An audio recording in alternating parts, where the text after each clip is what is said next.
नमस्कार सबका। मेरा नाम रजत कुमार है। मैं आज यहाँ पे कोई दिवस नहीं है, भाषण देने नहीं आया हूँ, लेकिन आज शायद मालूम हो किसी को कि आज मिल्खा सिंह का जन्म दिवस है। ब्लाइंड सिंह मिल्खा सिंह का जन्म दिवस है। 30 नवंबर 1929 को हुआ था और 2021 में नहीं रहा। सबसे बड़ा बात है कि आज मैं प्रैक्टिस के बारे में बात कर रहा हूँ, क्योंकि आज इसके बाद जो हमारे पास 2 महीने का समय है, उसमें कोई याद रिमेम्बरेंस का कोई कंडीशन ही नहीं आता, सिर्फ प्रैक्टिस के बारे में हम बात कर रहे हैं। तो प्रैक्टिस कीजिए। तो उसके लिए एग्जाम्पल है मिल्खा सिंह। मिल्खा सिंह का 12 वर्ष के उम्र में थे तब उनके पिताजी का देहांत हो गया था। अब किसी के पिताजी का देहांत जब 12 वर्ष की उम्र में हो जाता है तो उससे मतलब बुरा हाल किसी का नहीं है। उस समय डायरेक्शन डेविएट हो जाता है, क्या करे क्या नहीं करे पता नहीं। लेकिन उन्होंने अपने डायरेक्शन को फिक्स किया, एक जगह पर फिक्स किया। वो चाहते थे कि हम आर्मी में भर्ती हो, लेकिन उन्होंने 2 बार ट्राई किया, नहीं हो पाए, किसी कारणवश नहीं हो पाए, छड़ा गए। लेकिन उनमें जुनून था, सिर्फ प्रैक्टिस था उनको कि तीसरा बार वो मतलब आर्मी में ज्वाइन कर लिए, हो गए, सिलेक्शन हो गया उनका। फिर उसके बाद वो प्रैक्टिस कर रहे थे, बहुत बार प्रैक्टिस किया। भागने में इतना मतलब उसको प्रैक्टिस करने में उनका मतलब इतना प्रैक्टिस किया था भागने में, तो भागते दौड़ते ब्लडिंग आ जाता था मुँह से, लेकिन रुकते नहीं। ऐसे थे मिल्खा सिंह, इसलिए उनका नाम फ्लाइंग सिंह के नाम से दिया। तो प्रैक्टिस करना जरूरी है, सब अपने हाथ में है। प्रैक्टिस कीजिए, सिर्फ सब अपने हाथ में होगा। दूसरा एग्जाम्पल लेते हैं सचिन तेंदुलकर साहब का, जो गॉड ऑफ द क्रिकेट माने जाते हैं। ऑस्ट्रेलिया के साथ क्रिकेट मैच हो रहा था, तो उसमें रेड हॉक ने उनको होल्ड कर दिया था, क्लीन बोल्ड। और किसी क्रिकेटर के लिए सबसे शर्मनाक बात है कि क्लीन बोल्ड हो गया। रन आउट हो गए कोई दिक्कत नहीं, कैच आउट हो गए कोई दिक्कत नहीं, लेकिन क्लीन बोल्ड हो जाना वो भी सचिन तेंदुलकर। तो मैच के खत्म होने के बाद रेड हॉक साहब गए सचिन तेंदुलकर के पास और बोले कि आज इतने बड़े हस्ती को मैंने आउट किया, फर्स्ट टाइम बॉलिंग किए थे, तो इस बॉल पर आप अपना ऑटोग्राफ दे। तो सचिन तेंदुलकर तो ऑटोग्राफ दिए, लेकिन एक बात लिखे उस पर बॉल पर कि ये दिन आज के बाद आपके जीवन में कभी नहीं आएगा। अब आप कोई भी चीज़ कमिट कर रहे हैं उतने लोगों के सामने, इंटरनेशनल बात है, तो किसी चीज़ को आप कमिट कर रहे हैं तो सबसे पहले तो कितना लाख बार सोचे होंगे लोग, जाके बैठ के कितना लाख बार सोचे हैं उनकी, मतलब सोच लिए कि हाँ जिस बॉल पर आउट किए हैं आज के बाद उनके जीवन में दिन नहीं आना है, तो उसके लिए उन्होंने कितना प्रैक्टिस किया होगा इसका अंदाजा है। तो प्रैक्टिस करके ही और उसके बाद 30-32 मिनट में आमना सामना हुआ, लेकिन रेड होगा मतलब क्या कहें, लक साथ नहीं दिया क्या, लेकिन नहीं हो पाया। क्लीन बोल्ड या क्या कोई विकेट ही नहीं ले पाए सचिन तेंदुलकर। तो रेड होक पछताया भी कि शायद हमने ऑटोग्राफ लेने गया इसकी वजह से ऐसा हुआ। लेकिन सचिन तेंदुलकर में एक खूबी थी कि जो भी गलतियाँ करते थे एक ही बार में उसको सुधार लेते थे, प्रैक्टिस करके। रात में प्रैक्टिस करते थे, बहुत सारे प्रैक्टिस किए, इसलिए गॉड ऑफ क्रिकेट माने जाते हैं। विराट कोहली, किंग कोहली कहा जाता है। पिताजी उनके मन में, लेकिन वो क्रिकेट खेल रहे थे, रणजी ट्रॉफी में खेल रहे थे, जिताने के लिए नहीं, रणजी टीम मेरा हारना नहीं चाहिए, इसलिए उनको किंग कोहली कहा जाता है कि वो डेडिकेशन था उनका। डेडिकेशन मानिए किसी के घर में पिताजी नहीं, किसी का मृत्यु हो जाता है तो माइंड एकदम डेविएट हो जाता है, कोई भी काम करने में मन नहीं लगता। लेकिन विराट कोहली साहब का पिताजी का मृत्यु हो गया, फिर तो नहीं करते, उसके कल होते गए, फिर एक दिन रुकने के बाद फिर गए मैच खेलने। तो विराट कोहली साहब ये भी मतलब डेडिकेशन प्रैक्टिस का ही बात है कि प्रैक्टिस कर करके इतना आगे वो विराट कोहली आए हैं कि किंग कोहली के नाम से क्रिकेटर के दुनिया में बहुत बड़े फेम नेम है। बिहार का ही जैसे example, for example Dashrath Manjhi, जानते होंगे माउंटेन मैन। दशरथ मांझी पहाड़ को काट के रास्ता बनाया, तो लक्ष्य क्यों था पहाड़ काट, तो उनके पत्नी उस पर गिर के मर गई थी, मृत्यु हो गया था किसी कारण को, उस पर गिर गई, चोट लग गया, मृत्यु हो गया। उसी समय वो ठान लिए सर, वही दशरथ मांझी सर, कि जिस पहाड़ पे गिर के उनकी मृत्यु हुई है उस पहाड़ को मैं काटा। लोग क्या कहते थे, पागल। पागलपन आना जरूरी है, बिना पागलपन के कुछ नहीं हो। प्रैक्टिस कर रहे हैं तो पागल कहेंगे नहीं, और आपको पागल कह दिया लोग तो समझिए आप सही रास्ते पर चल रहे हैं। पागलपन को लाइए अंदर में। दशरथ मांझी पागलपन से गांव में सूखा पड़ गया, सभी गांव के लोग चले गए गांव छोड़ के, लेकिन दशरथ मांझी रहे पहाड़ काटने के लिए ही, उस रास्ते को क्लियर करने के लिए पहाड़ से बदला लेने के लिए सोच लीजिए रहे, उन्होंने पहाड़ को काट डाला, बहुत दिन सूखा पड़ गया, मतलब कीटाणु कीड़े मकोड़े खा के जिंदगी जिए, लेकिन उन्होंने अपना नाम स्वर्ण अक्षरों में लिखवा दिया कि बिहार के वक्त एक माउंटेन मैन थे, जिन्होंने प्रैक्टिस करके लगातार निरंतर प्रैक्टिस करके उस काम को पूरा किया। तो प्रैक्टिस ही सफलता का सबसे बड़ा सीरीज है, प्रैक्टिस कीजिए। प्रैक्टिस ही सबसे बड़ा चीज है। दशरथ मांझी के बारे में हम बात कर रहे थे। दशरथ मांझी साहब इन्होंने पहाड़ काट के रास्ता बनाया था। तो पहाड़ काटना बहुत मुश्किल काम, वो भी एक छेनी हथौड़ी के सहारे। छेनी हथौड़ी के सहारे उन्होंने पहाड़ काटा। हेलो, तो उन्होंने प्रैक्टिस किया, निरंतर प्रयास किया, इसलिए हो गया, वो संभव हुआ। तो उसके बाद कोई भी ऐसा इतिहास नहीं रच पाया। बिहार के उस्लान ने एक बार दिखाया, हम भी बिहार से ही आते हैं, तो वो गुण हमारे अंदर भी है, कर सकते हैं। तो प्रैक्टिस करना बहुत ज्यादा जरूरी है। एक बहुत अच्छी कहावत है, कही जाती है कि अगर उड़ना नहीं जानते हैं तो दौड़िए, उड़ना नहीं जानते हैं ठीक है दौड़िए, दौड़ना नहीं जानते हैं लेकिन चलिए, चलना भी नहीं जानते हैं तो रेंगिए, लेकिन रुकिए मत, निरंतर प्रयास करते रहिए। आपको उस मंजिल तक पहुंचाएगा, इनमें से ही आप उस मंजिल तक पहुंचेंगे जहां तक अपने टारगेट सेट करके रखा हुआ।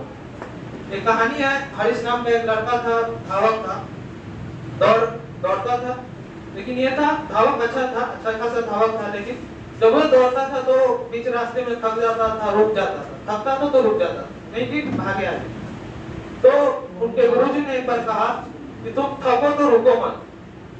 अभी मैंने बताया कि उड़ना नहीं आता तो भागो, भागने नहीं आता तो चलो। तो वो भी सब गुरुजी उनके कहें कि आप अगर दौड़ दौड़ के थक गए तो तुम चलो, पैदल चलो, लेकिन टारगेट तक पहुंचना है, भले देर से पहुंचिए लेकिन टारगेट तक आपको पहुंचना है। तो गुरुजी ने कहा तो कल होके गए धावक के रूप में दौड़ने। तो दौड़ रहे थे, तो आधे रास्ते पर कुछ 400 मीटर की दूरी रेस थी, उसमें 200 मीटर पार कर दिए स्पीड के साथ, लेकिन फिर उसके बाद थक गए, पहले की तरह थक गए, तो रुके नहीं, पैदल चलने, मतलब थोड़ा सा स्लो होके चलने दौड़ने लगे। फिर थोड़ा 300 मीटर पार हुआ तो फिर थक गए पूरा एकदम, उनको मतलब लगा कि अब मैं नहीं कर सकता, लेकिन गुरुजी का बात याद आया तो चलने लगे। भले रैंक 1 नहीं आया उनका, लेकिन पहली बार उनके जिंदगी में ऐसा हुआ कि कम से कम अपने टारगेट तक पहुंच पाए, नहीं तो आधे रास्ते से वापस आ जाते। क्योंकि वैसा डेडिकेशन आना चाहिए अपने अंदर, किसी टारगेट को फिक्स कर लीजिए, उसके बाद उस टारगेट तक पहुंचने के लिए इतना प्रयास कीजिए, रुकना नहीं है, भले कुछ भी हो जाए। रूटीन बनाते हैं हम लोग रोज, एग्जाम जब हो, आज एग्जाम आ गया अब नजदीक, तो सभी रूटीन बना लिए होंगे, एग्जाम रूटीन मालूम है, लेकिन आप मिलाइएगा आपका रूटीन नहीं फॉलो होता होगा, नहीं होता है फॉलो, रूटीन नहीं होता है, मेरा भी नहीं होता था। तो तरीका हमने अपनाया कि रोज हम रूटीन बनाते हैं, सुबह सुबह उठ के सबसे पहला काम डायरी उठाएंगे और रूटीन बनाएंगे। तो अब एक दिन का क्या काम है तो मालूम रहता है, 2 दिन बाद क्या करना नहीं मालूम रहता है, कुछ काम आ सकता है, उसकी वजह से रूटीन गड़बड़ा जाता है। तो हम एक दिन का ही रूटीन बनाते हैं, सुबह उठे, आज भी सुबह उठे हैं तो 12 बजे के बाद यहाँ पे इंगेजमेंट है, तो 12 बजे से पहले का रूटीन बनाया है, इसके बाद क्या होना नहीं मालूम, कितना बजे जाएंगे नहीं मालूम, तो फिर जाएंगे तो फिर आगे का रूटीन बनाए। तो क्या रोज का रूटीन आप बनाइएगा तो रोज फॉलो हो सकता है, क्योंकि आपको एक दिन का आपका क्या काम, कहाँ जाना है, कितने बजे, कितना देर लगेगा मालूम रहता है, एक दिन का तो मालूम रहता है। तो ऐसे क्या रूटीन बनाने में कितना समय लगता है, 5 मिनट, मुश्किल से 7 मिनट, दिन का दिनचर्या याद कीजिए और क्या करना है उसके हिसाब से रूटीन बनाइए। तो उसमें क्या होगा, आपका रोज रूटीन बनेगा, एक बहुत अच्छा से परफॉर्मेंस होगा, रोज आपका रूटीन फॉलो भी होगा। लेकिन आप अगर आज रूटीन बना लिए और ये सोच रहे हैं कि ये इसी रूटीन से हमको एग्जाम तक पढ़ना है, तो नहीं होगा फॉलो। एक ना 2 दिन होगा, 3 दिन होगा, 4 दिन होगा, लेकिन सप्ताह में गारंटी है कि 3 दिन नहीं होगा, पूरा तरह से ठीक से नहीं होगा। तो इसलिए रूटीन सबसे पहले रोज बनाइए। अब कितना करते हैं सब काम, तो 5 मिनट तो निकल ही सकता है रूटीन बनाने के लिए, रूटीन तो बना सकते हैं 5 मिनट में। तो रूटीन बनाइए, रोज बनाइए। और सुबह सुबह उठते हैं हम लोग, तो सबसे पहले है कि एक ऐसे व्यक्ति से बात कीजिए जो इस वर्ल्ड के बेस्ट है, और वो कौन है, वो अपने आप से बात, अपने मन से बात कीजिए कि हाँ आज मुझे कल जो गलती हुआ था आज हम अब नहीं दोहराना है उसको। तो अपने मन से बात कीजिए। अगर आप अपने आप से बात करते हैं तो आप इस दुनिया के सबसे बेस्ट वर्जन हैं। आप इस दुनिया के सबसे बेस्ट वर्जन है।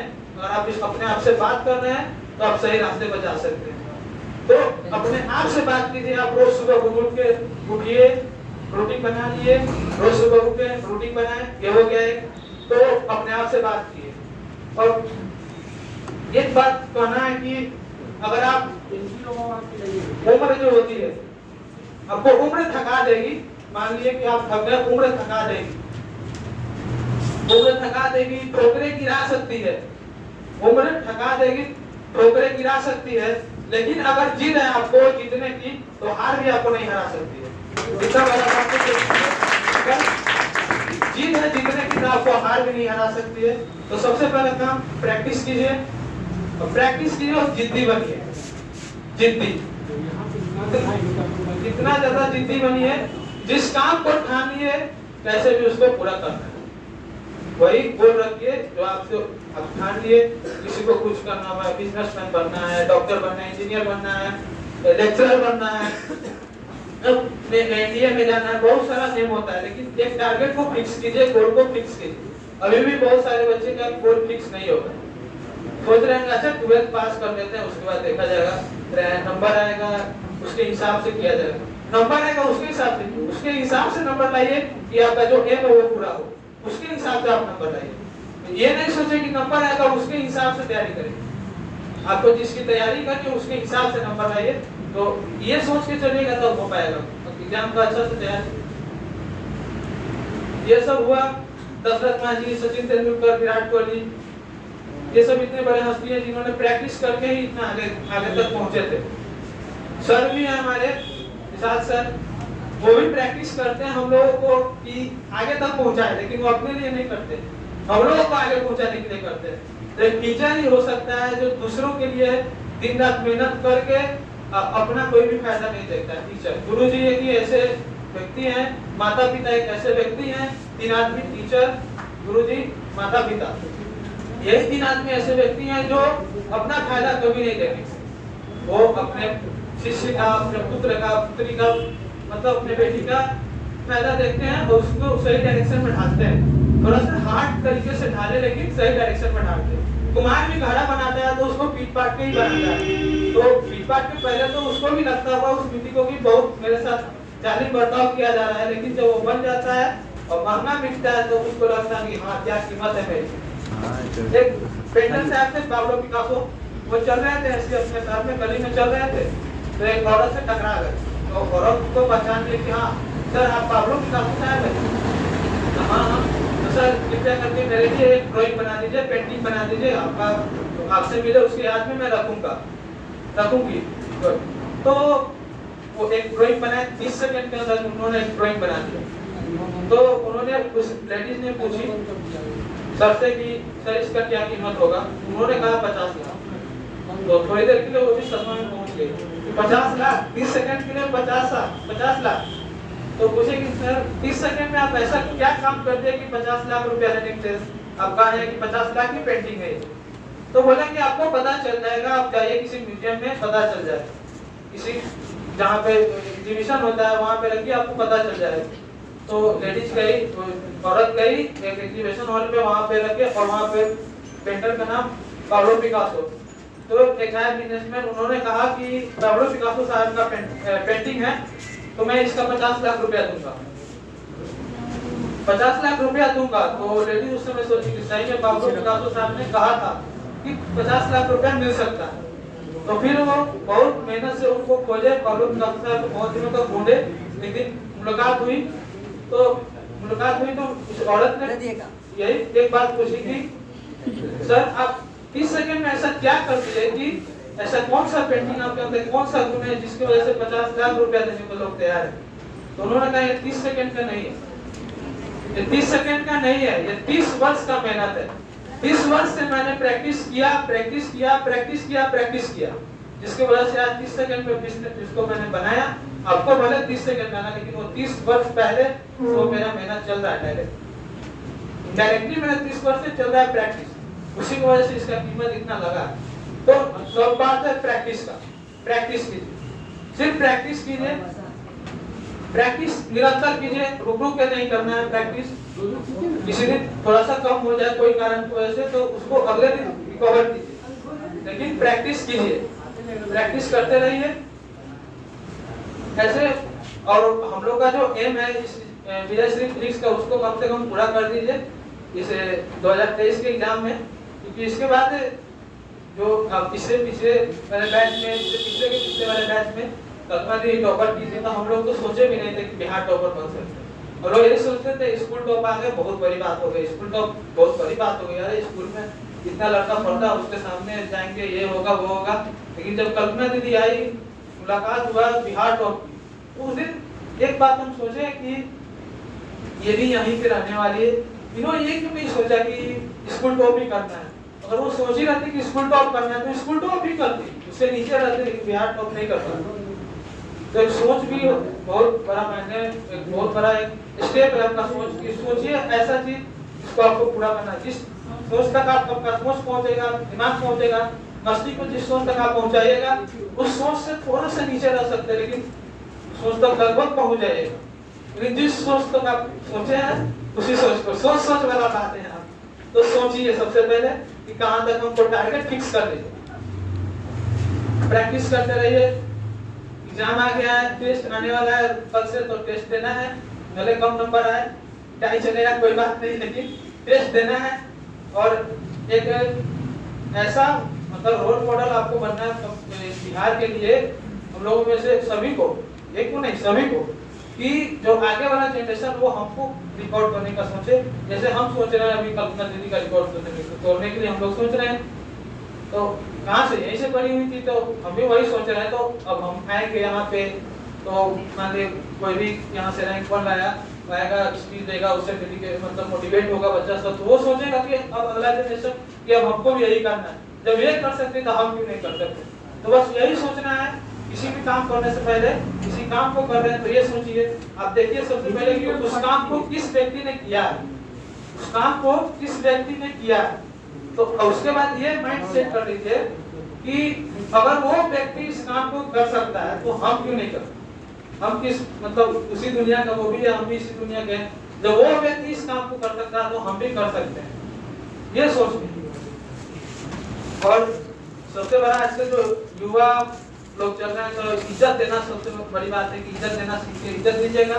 जितना भी आप कोई भी अच्छा काम कर लीजिए, लेकिन सक्सेस नहीं हो पाएगा जब तक इज्जत नहीं दीजिएगा। अगर आप किसी से पूछे, ऐसे ही क्वेश्चन है कि दुनिया का सबसे, इस विश्व इस संसार का सबसे सुंदर शब्द क्या है, एक शब्द कोई बता दे हमको, विश्व का सबसे सुंदर शब्द। कॉमेडी नहीं चल रही है, ऐसे हम पूछ रहे हैं क्या, या वक्त बदल जाए। और कोई, और कोई नहीं, माँ। हेलो, मेरे नजर में तो बेटी शब्द है, क्योंकि बेटी एक ऐसी अवतार है जो माँ बनती है, बहन बनती है, किसी की मौसी, किसी की फुआ, मतलब उसी के वजह से रिश्ता बरकरार रहता है। तो बेटी को इज्जत दीजिए, सबसे पहले बेटी को इज्जत दीजिए। इस विश्व का सबसे सुंदर वर्ड है बेटी। बेटी से ही माँ बनेगा, आपकी बहन होगी, आपकी फुआ होगी, मौसी होगी, जितने भी रिश्ते हैं बेटी ही बना पाती है, आगे रिश्ते को बना पाती है, बेटा नहीं। बेटा तो एक स्टेप है, सीढ़ी है। भले आज बेटा का बहुत अति होता है, बेटा बेटा बेटा, बेटा नहीं हुआ तो बेटी हो गई है, ये हो गया वो हो गया, दहेज दान दहेज ये सब देना में नहीं। अरे बेटी बहुत कुछ कर सकती है, आजकल सभी क्षेत्र में बेटियों का ही बोलबाला है, तो बेटी को इज्जत देना चाहिए। अपनी बहन समझ के इज्जत दीजिए सबको, यही हम कहना चाहते हैं। अपनी बहन समझ के ही इज्जत देना है, ये नहीं कि अरे किसी की बहन है, किसी की बहन है, आपकी भी बहन है आपके घर, आप अगर उसके बारे में गलत सोचिएगा तो आपके बहन के बारे में भी कोई सोच सकता है, मैं भी। लेकिन अगर आप नहीं सोचिएगा तो आप जो करते हैं वही आपके साथ होता है। तो बेटी को सबसे पहले इज्जत देना सीख लीजिए। अगर आप बेटी को इज्जत दे रहे हैं तो आपको हर जगह से इज्जत मिलेगा, हर जगह से इज्जत मिलेगा आप लोगों को। तो अंतिम मैं यही कहना चाहता हूँ कि प्रैक्टिस करते रहिए, ये सब बातों का भी ध्यान रखिए, प्रैक्टिस करते रहिए। एग्जाम नजदीक आ चुकी है और ये जो सुबह उठते हैं तो एक और बात नोट कर लीजिए कि अपने आप से क्या बात तो करनी है क्या। तो आई एम द बेस्ट, मैं सबसे अच्छा हूँ, विश्व में सबसे अच्छा हूँ।